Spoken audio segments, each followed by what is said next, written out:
11 কে 11, 11 দুগুণ 22, 3 11 33, 4 11 44, 5 11 55। হাই বন্ধুরা, আশা করি তোমরা সবাই ভালো আছো এবং সুস্থ আছো। আজকে আমরা শিখব গুণনীয়ক কাকে বলে এবং গুণিতক কাকে বলে। কোন সংখ্যার গুণনীয়ক কিভাবে নির্ণয় করতে হয় এবং কোন সংখ্যার গুণিতক কিভাবে নির্ণয় করতে হয় আমরা একদম সহজে শিখে যাব। তাহলে শুরু করার আগে তোমরা এখনো যারা আমার চ্যানেলটি সাবস্ক্রাইব করোনি তারা অবশ্যই চ্যানেলটি সাবস্ক্রাইব করবে এবং সঙ্গে থাকবে পরবর্তী ভিডিওটি সর্বপ্রথমে তোমাদের মোবাইলে পাওয়ার জন্য। এবং অলরেডি যারা সাবস্ক্রাইব করে রেখেছো তাদের অসংখ্য ধন্যবাদ। তো বন্ধুরা, আমার ভিডিওটি যদি তোমাদের ভালো লাগে তাহলে অবশ্যই একটি লাইক, কমেন্ট এবং শেয়ার করবে। তাহলে চলো শুরু করা যাক।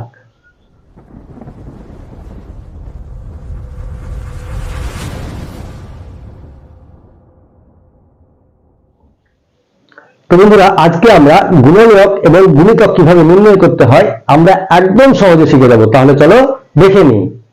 তো বন্ধুরা, আজকে আমরা গুণনীয়ক এবং গুণিতক শিখব। তাহলে প্রথমে আমাদেরকে জেনে নিতে হবে গুণনীয়ক কি, গুণনীয়ক কাকে বলে।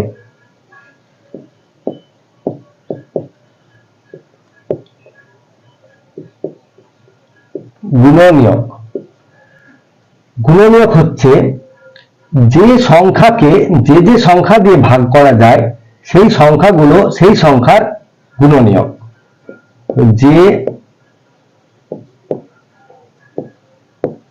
যে সংখ্যাকে যে সংখ্যা দিয়ে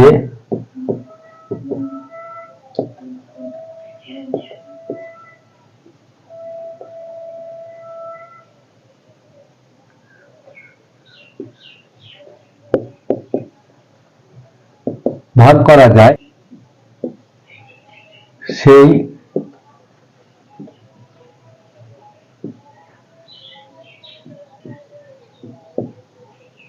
সেই সংখ্যাগুলোকে সেই সংখ্যার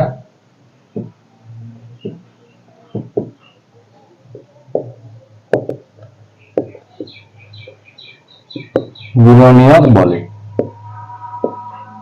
যে সংখ্যাকে যে সংখ্যা দিয়ে ভাগ করা যায় সেই সংখ্যাগুলোকে সেই সংখ্যার গুণনীয়ক বলে।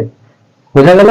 যে সংখ্যাকে যে সংখ্যা দিয়ে ভাগ করা যায় সেই সংখ্যাগুলোকে সেই সংখ্যার গুণনীয়ক বলে।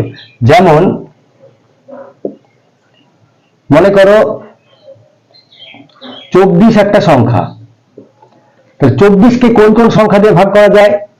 1 দিয়ে ভাগ করা যায় 24 কে 24, 2 দিয়ে ভাগ করা যায় 12 দুগুণ 24, 3 দিয়ে ভাগ করা যায় 3 আষ্টে 24, 4 দিয়ে ভাগ করা যায় 4 ছয় 24, 6 দিয়ে ভাগ করা যায় 4 ছয় 24, 8 দিয়ে ভাগ করা যায় 3 আষ্টে 24,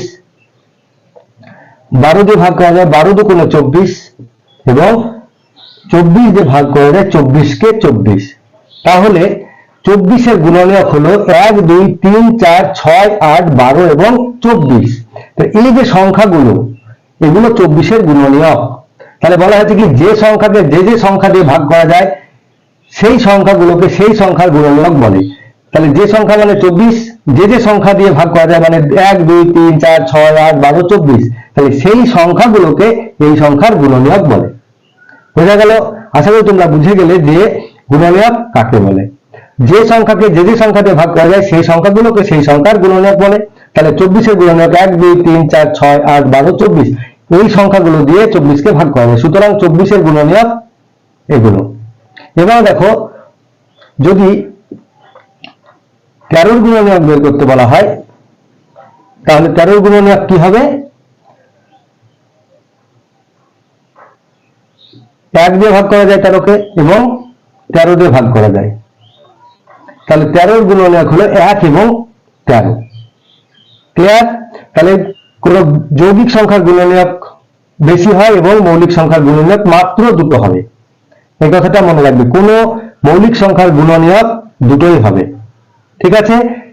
এবং যৌগিক সংখ্যার গুণনীয়ক 2 এর বেশি হবে, ঠিক আছে? এবারে আমরা দেখব গুণিতক।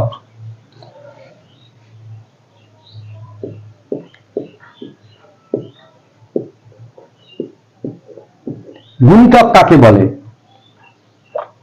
এখানে আমরা পেলাম কি যে সংখ্যাকে যে সংখ্যা দিয়ে ভাগ করা যায়, কিন্তু গুণনীয়কের ক্ষেত্রে যে সংখ্যা দিয়ে যে সংখ্যাকে ভাগ করা যায় সেই সংখ্যাগুলো সেই সংখ্যার গুণিতক। যে সংখ্যা দিয়ে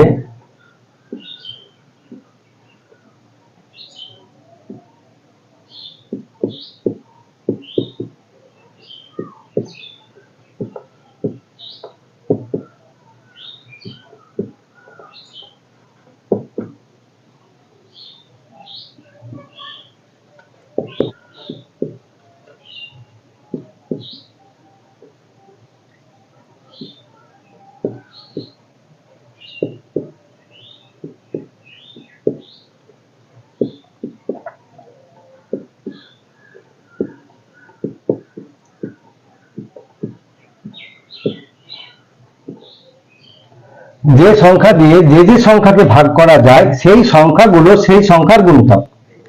বোঝা গেল? যে সংখ্যা দিয়ে যে সংখ্যাকে ভাগ করা যায় সেই সংখ্যাগুলো সেই সংখ্যার গুণিতক। যেমন দেখো 6, 6 এর গুণিতক কি হবে? 6 কে 6, 6 দুগুণ 12, 3 6 18, 4 6 24, 5 6 30, এভাবে চলতে থাকবে। ঠিক আছে, তাহলে 6 এর গুণিতক কি? 6 12 18 24 30 36, এই ধরনের মানে অসংখ্য 6 এর গুণিতকের শেষ নেই, কিন্তু গুণনীয়ক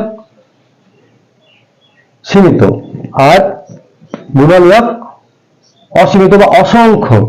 ঠিক আছে, তাহলে দেখো 6 এর গুণিতক কি পেলাম? 6 12 18 24 30, এভাবে চলতে থাকবে। ঠিক আছে, তাহলে যে সংখ্যা দিয়ে যে সংখ্যাকে ভাগ করা যায়, তাহলে 6 দিয়ে 6 কে ভাগ করা যাবে, 6 দিয়ে 12 কে ভাগ করা যাবে, 6 দিয়ে 18 কে ভাগ করা যাবে, 6 দিয়ে 24 কে ভাগ করা যাবে।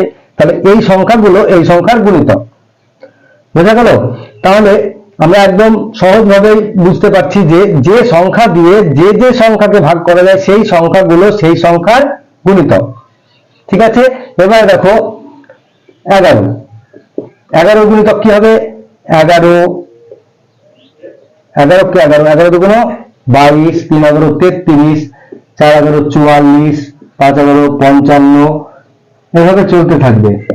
তাহলে গুণিতক কখনো শেষ হয় না। গুণিতক হচ্ছে অসংখ্য, কিন্তু গুণনীয়ক সীমিত।